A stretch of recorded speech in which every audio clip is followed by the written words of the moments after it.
কতগুলো তরুণ, সম্ভাবনাময় তরুণ যুবক, আর্লি অ্যাডাল্টহুডের ছেলেরা এমন কিছু কর্মকাণ্ডে জড়িয়ে যাচ্ছে, তাদের নিজস্বের সহিংসতা বাড়ছে এবং সেই সহিংসতায় আক্রান্ত হয়ে সে নিজে মৃত্যুবরণ করছে অথবা অন্যকে মৃত্যুতে সাহায্য করছে। আচরণগতভাবে যদি হিংস্রতা থাকে, সেই হিংস্রতা নিজের প্রতিও হতে পারে, অন্যের প্রতিও হতে পারে। আক্রমণাত্মক যে থাকে সেটাকে আমরা চিকিৎসার ভাষায় দুভাবে ভাগ করি। একটা হচ্ছে হোমিসাইডাল আইডিয়েশন, আর একটা হচ্ছে সুইসাইডাল আইডিয়েশন। হোমিসাইড হচ্ছে যে যখন একজন ব্যক্তি কোনো একটা কারণে অন্যকে হত্যা করার জন্য অথবা অন্যের অস্তিত্ব বিপন্ন করার জন্য একটা অস্ত্র নিয়ে যেতে থাকে। যখন তার বয়স 18 থেকে 19 এবং 20-এর কোঠায়, তখন এই অসুখটা শুরু হয়। একটা মানসিক সমস্যা বা মানসিক রোগ একটা পরিবার এবং সমাজকে কিন্তু নানাভাবে মানে আক্রান্ত করে, এবং এই বিষয়টা কিন্তু আমরা অনেক সময় ঠিক বুঝতে পারি না যে আসলে কিভাবে আক্রান্ত করলো। আমরা সাম্প্রতিক সময়ের কিছু ঘটনা যদি দেখি, নিউ ইয়র্কে একটা ছেলে, মানে একজন তরুণ, সে ছুরি নিয়ে তেড়ে আসছিল, ছুরি না তো কাঁচি নিয়ে তেড়ে আসছিল পুলিশের দিকে কোন একটা ঘটনার প্রেক্ষিতে, আমরা এটুকুই জানি। তারপর পরবর্তী ঘটনা আপনারা সবাই জানেন যে সে পুলিশের গুলিতে মারা গেছেন। একই রকম ঘটনা অনেক আগে আমরা টেক্সাসে শুনেছি, পরিবারের সব সদস্যদেরকে মেরে সে নিজেও আত্মহত্যা করেছে। তো এই যে ঘটনাগুলো ঘটে, এবং এখানে কিন্তু একটা জিনিস খুবই সেটা ঠিক যেভাবে উচ্চারিত হয় বা যেভাবে প্রকাশ করা হয় সেটা ঠিক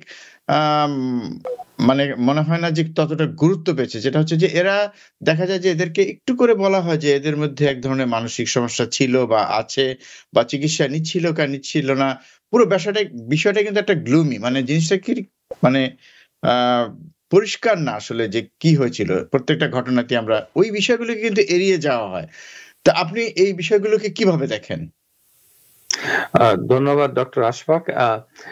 প্রিয় দর্শক শ্রোতা, মানসিক স্বাস্থ্য সম্পর্কিত যে রোগগুলো রয়েছে, সেই রোগগুলো নাম আমরা ব্যবহার করি না, অথবা এই রোগগুলোর যে নামগুলো দিয়ে যে একটা অসুস্থতা সৃষ্টি হয় সেটা সম্পর্কে আমাদের জ্ঞানের অভাবের কারণে পত্রপত্রিকা আপনারা দেখে থাকেন, একটা কথা বলা হয় মানসিক ভারসাম্য নষ্ট হয়েছে। এ কথার কোনো প্রয়োগ নেই। যে কোনো কিছুই যেমন একটা নরমাল জিনিস এক পর্যায়ে গিয়ে অ্যাবনরমাল হয়, নরমালিটি অ্যাবনরমালিটির ব্যালেন্স নষ্ট হয়ে যাওয়া, এটা তো দুনিয়ার রীতি। একটু ভালো আছেন, একটু খারাপ আছেন, তো খারাপ ভালোর মাঝখানে একটা রেখা টেনে তার ভারসাম্য, এইভাবে কথা বললে পৃথিবীর কোনো রোগ নির্ণয় করা সম্ভব নয়, কোনো অসুখ চিহ্নিত করা সম্ভব নয়, তার চিকিৎসা নেওয়া সম্ভব নয়। সুতরাং এই ধরনের কথাবার্তা পত্রপত্রিকায় কিংবা অভিভাবক শ্রেণী যারা বলে থাকেন, এরা অত্যন্ত ভুল করছেন। আমাদেরকে প্রথমে দেখতে হবে যে সাম্প্রতিক ঘটনাবলিতে আমরা দেখছি যে কতগুলো তরুণ, সম্ভাবনাময় তরুণ যুবক, আর্লি অ্যাডাল্টহুডের ছেলেরা এমন কিছু কর্মকাণ্ডে জড়িয়ে যাচ্ছে, তাদের নিজস্বের সহিংসতা বাড়ছে এবং সেই সহিংসতায় আক্রান্ত হয়ে সে নিজে মৃত্যুবরণ করছে অথবা অন্যকে মৃত্যুতে সাহায্য করছে। এই জিনিসগুলো হচ্ছে। তাহলে এই বিষয়টা একটা গুরুত্বপূর্ণ।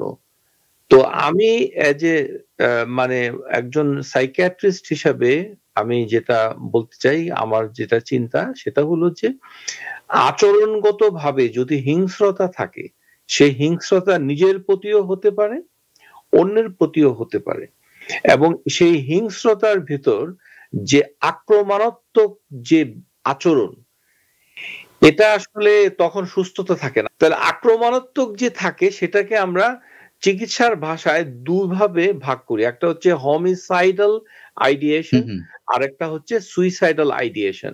হোমিসাইড হচ্ছে যে যখন একজন ব্যক্তি কোনো একটা কারণে অন্যকে হত্যা করার জন্য অথবা অন্যের অস্তিত্ব বিপন্ন করার জন্য একটা অস্ত্র নিয়ে যেতে থাকে।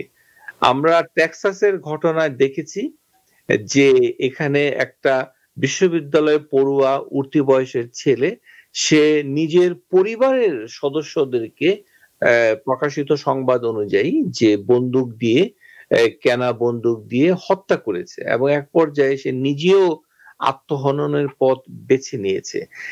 আর আমরা নিউ ইয়র্কে যদি দেখি যে সেখানে বলা হচ্ছে যে একজন উঠতি বয়সের যুবক এবং সে এই একই বয়সী এবং সে একটা ঘরের ভেতরে একটা হিংসাত্মক একটা ঘটনার পরিপ্রেক্ষিতে পুলিশের গুলিতে প্রাণ হারিয়েছেন।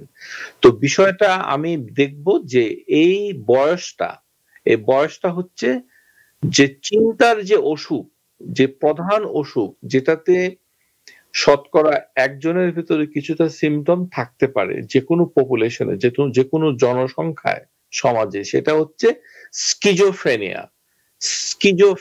এটাকে আমাদের বাংলাদেশে ব্রিটিশ উচ্চারণে সিজোফ্রেনিয়া বলে, কিন্তু এটার মূল উচ্চারণ হচ্ছে স্কুল।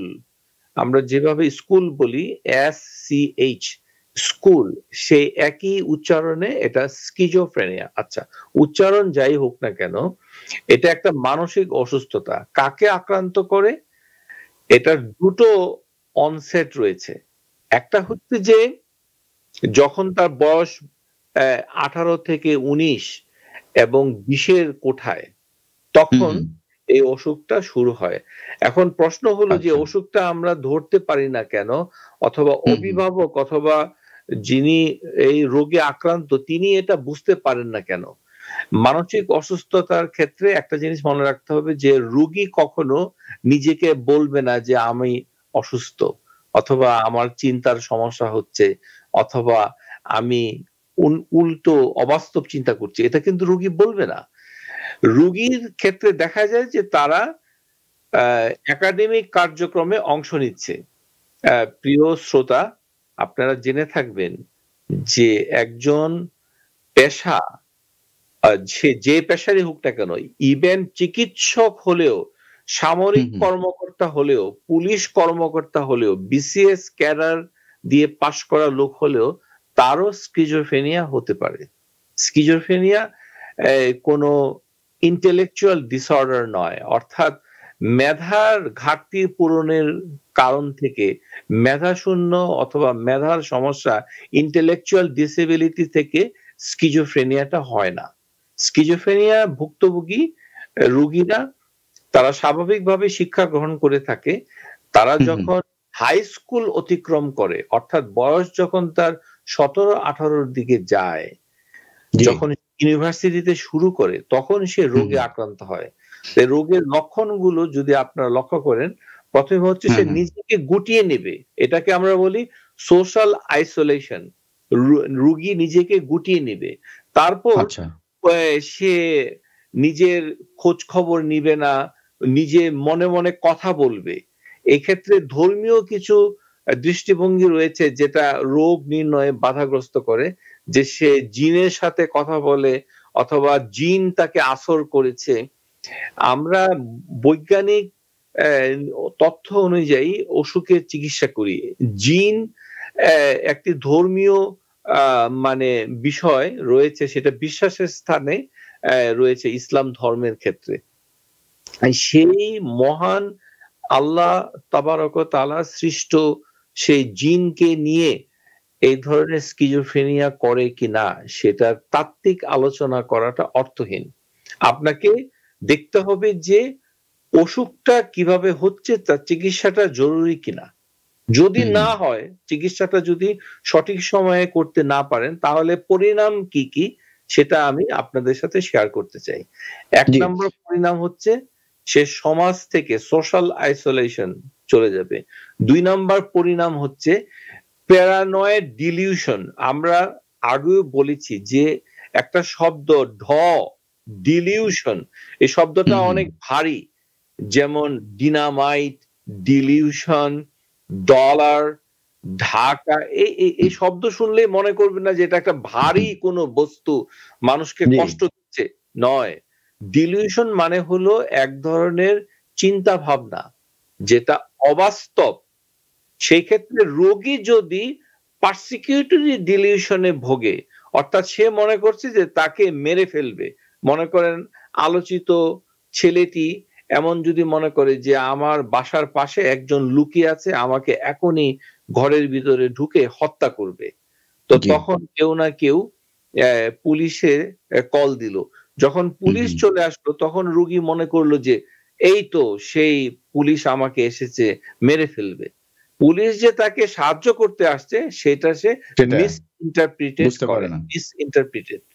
তো সুতরাং যে সকল রোগীদের ডিলিউশন থাকে তারা পরিবারের সদস্যদের আচরণটাকে মিসইন্টারপ্রিটেড করে, অর্থাৎ রোগী মনে করে যে পরিবারের সদস্যরাই তাকে হত্যা করবে।